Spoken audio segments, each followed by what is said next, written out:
Feeling maybe a bit swamped by all the medical facts for the MSRA? Yeah, you're definitely not alone. Today on the deep dive, we're going to try and, well, cut through that noise. We're focusing on one really key topic: ulcerative colitis. hmm Think of this as like your high-yield express lane for understanding UC. We're pulling out the absolute must-know stuff from the study notes. Yeah, our goal today is really to make ulcerative colitis stick in your mind. We'll break it down, highlight the really crucial bits so you walk away with a clear, memorable picture for the exam. Exactly. We're covering the whole spectrum from the basic definition right through to managing it, complications, the lot. And we'll sprinkle in some mnemonics, maybe some memory tips too, to help lock it all in. Right, let's dive in. What actually is ulcerative colitis? Okay, so in simple terms, ulcerative colitis UC, it's a chronic inflammatory bowel disease. The key things, it mainly hits the colon and rectum, and it causes, well, inflammation and ulcers there. Okay, inflammation, ulcers, colon, and rectum. Got it. Now, distinguishing it from other conditions, especially Crohn's, what's the absolute key difference we need to remember? Ah, yes, that's vital for revision. With UC, the inflammation is continuous. It starts down in the rectum and moves up the colon, no gaps. Unlike Crohn's, where you get those skip lesions. And here's that classic MSRA curveball.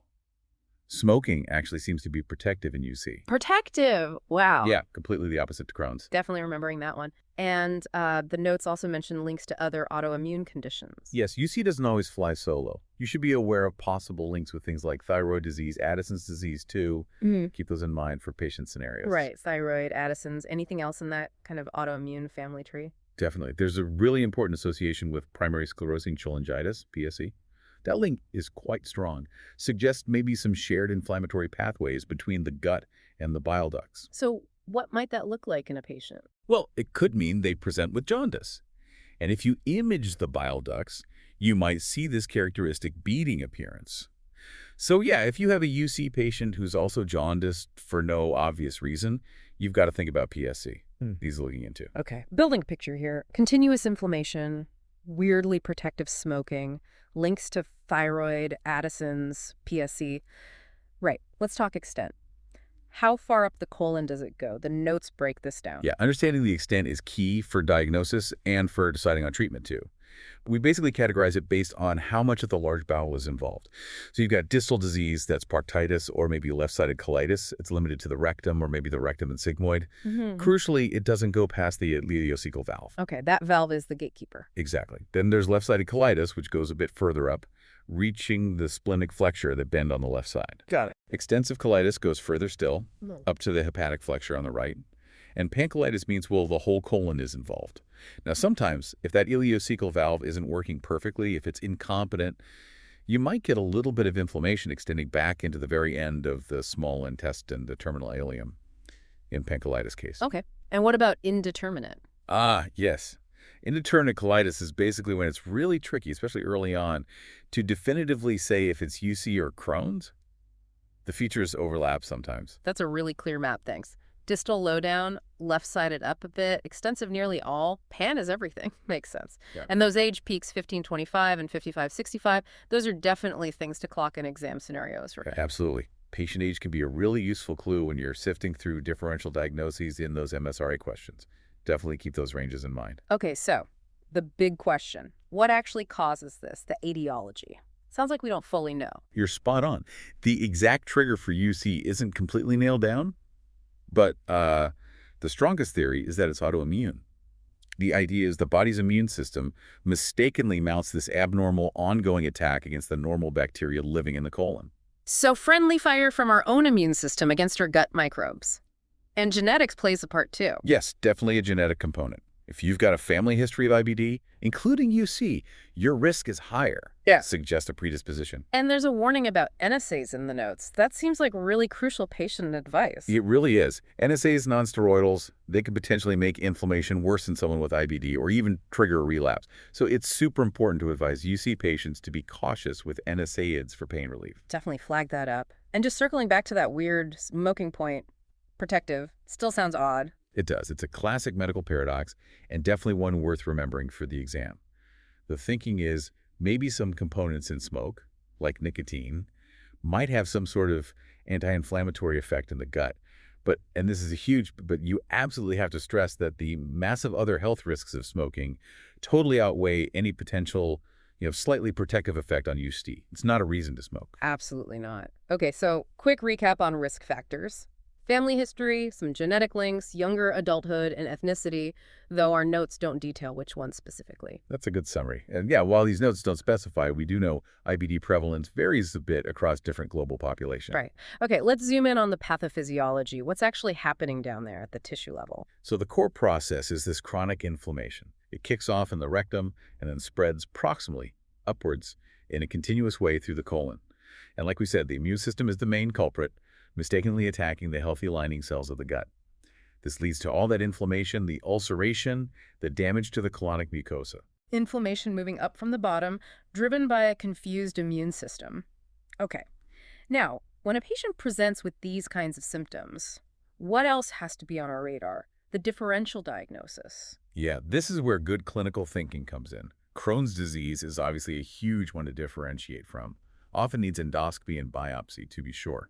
You also need to think about, surprisingly perhaps, prolonged laxative use that can sometimes mimic the diarrhea you see in colitis. Right, always check the meds. What about infections? Definitely. Infective colitis has to be high on the list. Especially consider chronic infections like cystisomiasis, amoebiasis, TB, particularly if there's a travel history. And sometimes, milder colitis can initially look a bit like IBS, irritable bowel syndrome. So quite a few mimics. The notes list some others that can muddy the waters too. Yeah, things like ischemic colitis, maybe radiation colitis if they've had radiotherapy, bowel trauma, colorectal cancer is always a possibility, diverticulitis, polyposis syndromes, even just simple colonic polyps. They can all sometimes present with overlapping symptoms, which is why you need that thorough workup. Okay, let's pan out again. Epidemiologies, especially in the UK. How common is UC? Here in the UK, it's around 1 in 500 people. Interestingly, it seems to be a bit more common up north. Yeah. And those age peaks again, 15-25, and then another bump at 55-65. Remember those? So fairly common, more so up north, 2 age spikes. And it's the most common type of IBD. That's right, yeah. In the UK, UC is more prevalent than Crohn's.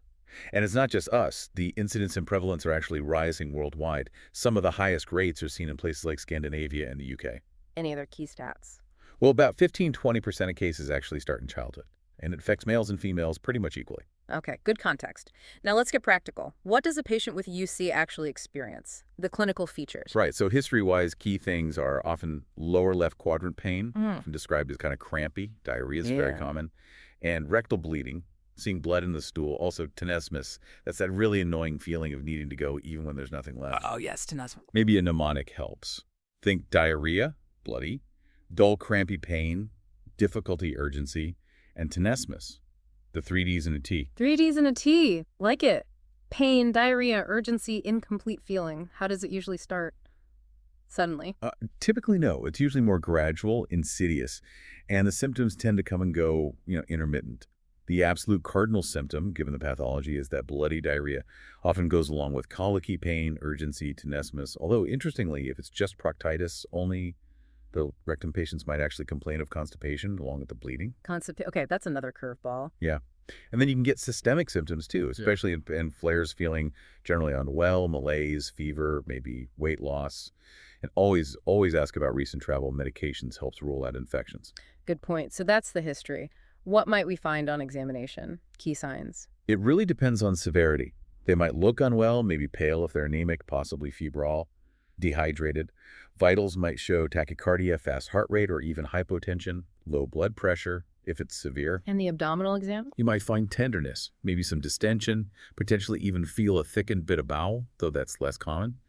Really look out for those warning signs of severe disease. Marked tachycardia, high fever, signs of significant anemia. And if you find abdominal distension with tenderness, that's a major red flag for potential toxic megacolon. Needs urgent attention. Right. Distension plus tenderness equals potential toxic megacolon. Okay, so we suspect UC based on history and exam. How do we confirm it? Investigations. Yeah, it's a structured approach. Start with initial bloods and stool tests, then imaging, and then, crucially, endoscopy. Blood tests give loads of info. FBC checking for anemia, white cell counts, renal function and electrolytes, kidney health, hydration, LFTs, liver check, thinking about PSC, ESR and CRP, those inflammatory markers, likely to be up. Iron studies, B12, folate checking nutrition. Okay. Any specific blood markers for UC itself? Well, there are serological markers. PA and CA is more often positive in UC, whereas ASEA is more linked to Crohn's. Can sometimes help differentiate. You might also find low magnesium or low albumin. That's a thorough set of bloods. What about stool tests? Absolutely vital to rule out infection. So stool culture for bacteria, ova, cysts, parasites, and really important, C. difficile toxin testing, especially in severe cases or if someone isn't responding to treatment or they're immunosuppressed, might need multiple samples sometimes. Okay, bloods for the overview, stools to rule out bugs. What about imaging, seeing inside? A plain abdominal x-ray is really key if you suspect severe colitis. You're looking for colonic dilatation, that sign of toxic megacolon. It can also give a rough idea of extent and maybe show proximal constipation. Other imaging like ultrasound, CT, MRI, they have roles in specific situations but aren't usually first line for the initial diagnosis. And then the gold standard endoscopy. Exactly. Colonoscopy with biopsy is generally the best test for diagnosing UC. You need multiple biopsies. The guidance says at least 2 from 5 sites, including the rectum and maybe terminal ileum. That confirms it histologically and maps out the extent. But what if it's really severe colitis? Isn't colonoscopy risky then? Good point. Hmm. Yes, in severe colitis, there's a higher perforation risk with a full colonoscopy. So often, a flexible sigmoidoscopy, just looking at the lower part, is preferred as it's safer. A rigid sigmoidoscopy is even shorter and can be useful too, often considered for anyone with diarrhea, unless flexi-sig is planned anyway. Colonoscopy usually, but flexi-sig if severe. Got it. And there's a score for kids mentioned. Yeah, the PUCII score, Pediatric Ulcerative Colitis Activity Index, used to standardize severity assessment in children and young people. For adults, we generally classify severity mild, moderate, severe, based on stool frequency, blood, systemic signs like fever, anemia, and those inflammatory markers, ESR-CRP. Okay. And when do we need to refer urgently? Key criteria for urgent referral. Definitely severe colitis. Also, if someone's not responding to steroids after, say, 2 weeks or only partially responding, they need specialist assessment quickly. Vital points. Okay, let's talk treatment. How do we manage UC? What are the goals? Right, management has 2 main aims. First, induce remission, get the flare under control. Second, maintain remission, keep them well long-term, prevent more flares. And the specific treatment depends on, well, how severe it is and where the inflammation is located. Makes sense. Let's start with inducing remission for mild to moderate disease. How does that work? Okay, for mild to moderate, it depends on location. If it's just proctitis, only the rectum, you usually start with a topical aminosalicylate. Rectal mesalazine suppositories or enemas works best. If that doesn't sort it in about 4 weeks, you might add an oral aminosalicylate. Still no joy. Then maybe consider topical or oral steroids for a bit.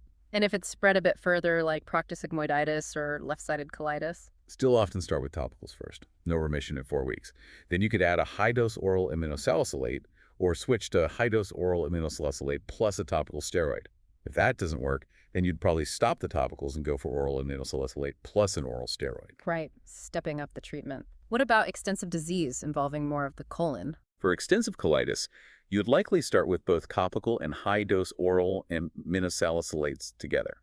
If that's not working after 4 weeks, stop the topical and use the high-dose oral aminosalicylate plus an oral steroid. So, a clear step-up strategy, using topicals first where possible, then orals, then steroids if needed. Now, what about a severe flare? That sounds like hospital territory. Absolutely. Severe UC flares usually mean hospital admission. First-line treatment there is intravenous steroids. If steroids aren't suitable, or if there's no real improvement after about 72 hours, then IV cyclosporin is an option either added to the steroids or used instead. And if there's still no significant improvement after 72 hours of that intensive medical treatment, then surgery has to be seriously considered. Okay, severe means IV treatment, close monitoring, and surgery as a backup. Once someone's in remission, how do we keep them there? Maintain remission. Yeah, maintenance is crucial for long-term quality of life. After a mild moderate flare. For proctosigmoiditis, options are ongoing topical aminosalicylates, daily or maybe intermittent, or maybe oral plus topical, or oral alone, though oral alone might be less effective for just the rectum. For left-sided or extensive disease, usually a low-maintenance dose of an oral aminosalicylate is the way to go. And what if they had a really bad relapse or keep flaring up? Right. If it was a severe relapse or they've had, say, 2 or more flares in the last year, Then you'd think about using oral immunosuppressants like azathioprine or mercaptopurine for maintenance. Okay, stronger drugs for tougher cases. The notes specifically mention methotrexate. What about that? Ah, good point. It's really important to remember methotrexate is generally not recommended for UC. That's a key difference from Crohn's, where it is sometimes used. Got it. UC versus Crohn's difference number. 3, 4. What about probiotics? There's some evidence kind of emerging that certain probiotics might help prevent relapse in mild to moderate UC, but it's not standard practice everywhere yet. More research is ongoing. Okay, let's talk surgery. Sounds like quite a few people end up needing it. That's right. Estimates are around 20–30% of people with UC will eventually need a colectomy removal of the colon.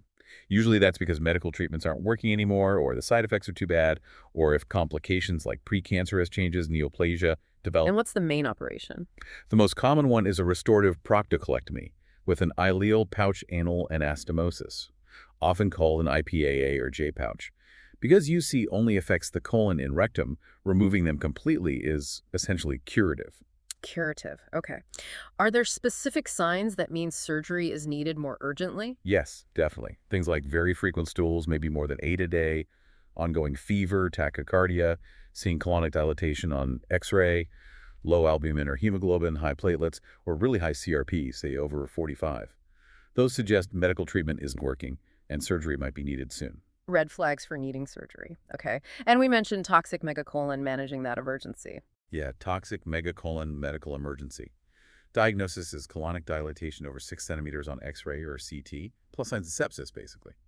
Treatment is intensive care support, IV steroids, aggressive fluids, and electrolytes.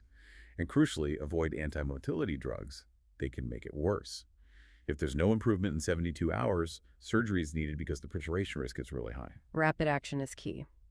Okay, we've covered getting flares under control, keeping people well, and surgery. What's the long-term outlook, the prognosis? Well, it is a lifelong condition, with relapses and remissions. There's a slightly higher mortality rate, especially in the first couple of years after diagnosis, probably linked to severe flares. Relapse after the first attack is common, maybe up to 90%. And if someone relapses early or has active disease in those first 2 years, that often suggests a tougher course ahead. The chance of needing a colectomy over 10 years is about 10%. Most people have that relapsing remitting pattern initially, maybe half are relapse-free after 5 years. And about 20% who start with just rectal or left-sided disease might eventually progress to pancolitis. So, variable but often relapsing. Are there factors pointing to a poorer outlook? Yes, things like a severe initial presentation, having extensive disease from the start, high inflammatory markers, being diagnosed younger, especially childhood onset, and importantly, poor compliance with medication. Those tend to predict a less favorable course. Good to know. Finally, complications. What can go wrong long-term? Big one is colorectal cancer risk. It's about doubled compared to the general population. Risk is higher with longer disease duration and childhood onset. That's why regular surveillance colonoscopies are so important. Other bowel issues can happen. Botrytis after surgery is quite common, up to 45%. Toxic megacolon, as we said, post-surgery issues. Then there are the extraintestinal manifestations, eyes, skin, joints, often mirroring gut inflammation. Right. Osteoporosis is common too, partly due to steroid use, so need to minimize steroids and think about bone protection like bisphosphonates. And really importantly, don't forget the psychosocial impact. Living with chronic illness, potential impacts on relationships, sexual health, those need support too. Definitely. So cancer risk, bowel issues, bone health, wider well-being. Okay, we've covered a lot. Let's quickly touch on flares themselves. What triggers them? Flares are basically periods when symptoms get worse.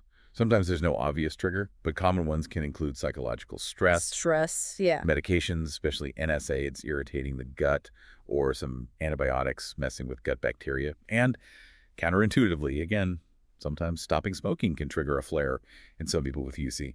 Stopping smoking. Wow, another paradox. How do we classify flare severity? We usually use mild, moderate, severe. Mild is like fewer than 4 stools a day, maybe a tiny bit of blood, no real systemic upset, normal ESR-CRP. Moderate is maybe 4–6 stools, but a bit more blood. Some systemic signs like maybe a slight fever, tachycardia, a bit anemic perhaps. Severe is more than 6 stools a day, often obviously bloody, significant systemic upset, high fever, marked tachycardia, maybe abdominal tenderness or distension, definitely anemic, low albumin. Clear categories. And managing a severe flare, we touched on it, but just to recap. Severe flare means hospital admission. Immediate assessment, monitoring, IV fluids, electrolytes, then IV corticosteroids usually first line, maybe immunosuppressants like cyclosporin if needed. And if medical treatment isn't working quickly or complications like toxic megacolon develop, then surgery is the next step. Right, intensive medical therapy with surgery as the backup. Well, that has been an incredibly thorough deep dive into ulcerative colitis. We've gone from definition and causes right through management and complications.